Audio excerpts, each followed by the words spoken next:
This is a bag of rice. But let's imagine that these rice particles really are the trillions and billions and millions of viruses and bacteria that is all over the world. With all of these viruses and bacteria that are spreading, we're breathing all the time. In fact, you probably have this many, all of these, you have this much viruses and bacteria in your own intestinal system right now as we speak. And we're all in a panic. We're all in a panic because there's a brand new virus we're all worrying about. This one right here, the coronavirus. Can we see that? Can you see that? We're like, oh my God! The coronavirus is going to get us. Now, forget about all the billions and trillions of other viruses and bacteria that are out there. Many of them can kill you, multiple strains of every single one. This is the one we're concerned about this week. And so Chuck Schumer and the World Health Organization are going to just funnel millions and billions of dollars into trying to deal with the coronavirus. So they're going to work on a vaccine for it. So here's what I'm going to do. Let's just say they come up with a vaccine. I'm going to paint this little piece of rice red, right? This one is now a vaccine-preventable illness. Coronavirus is. Everybody on the news will be going, we did it! We've done it! We've come up with a vaccine for the coronavirus! We've changed the world! We're all safe now! And they'll put it into the world. And I'm thinking, what the hell did that just do? There's literally billions and trillions of other things that can kill you because you got one red rice flake and you have a vaccine for one of these. We're all jumping up and down like we're suddenly saved. This is moronic. Do you realize that your medical establishment thinks that there will be a day when they will have a vaccine for every single one of these bacteria and viruses? That's their plan.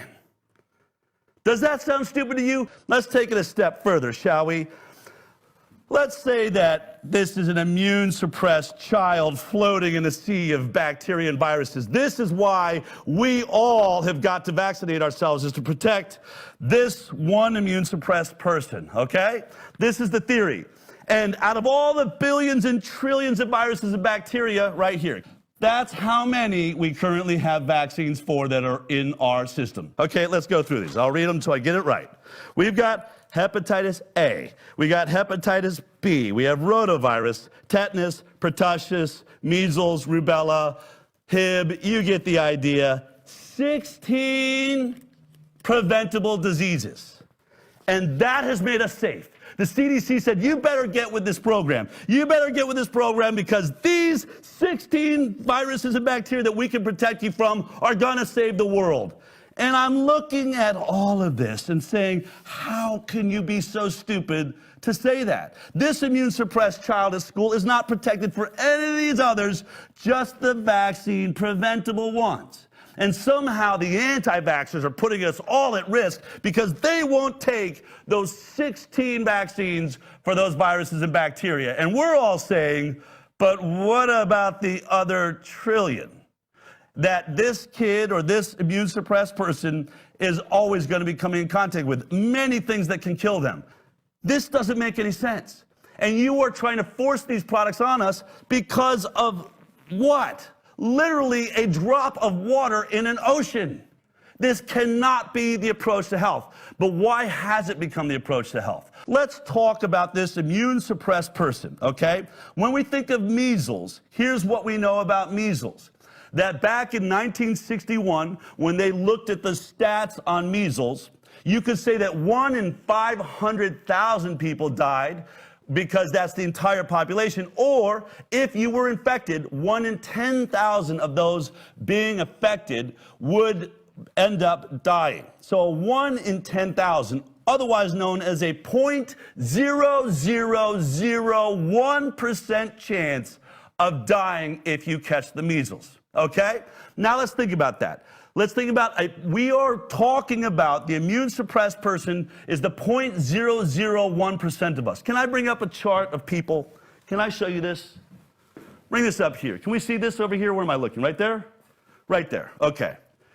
Imagine all these people represent 10,000 people. 0.001% of them is going to die from the measles if they get it.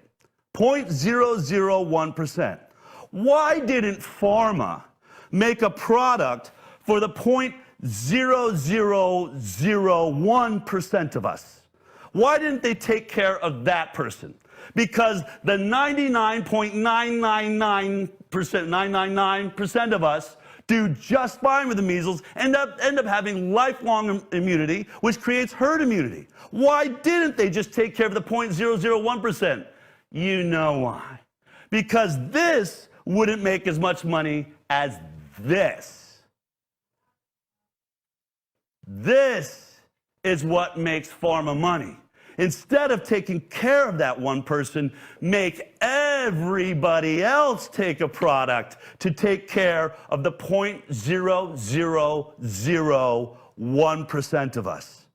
This is the greatest marketing scheme in the history of mankind.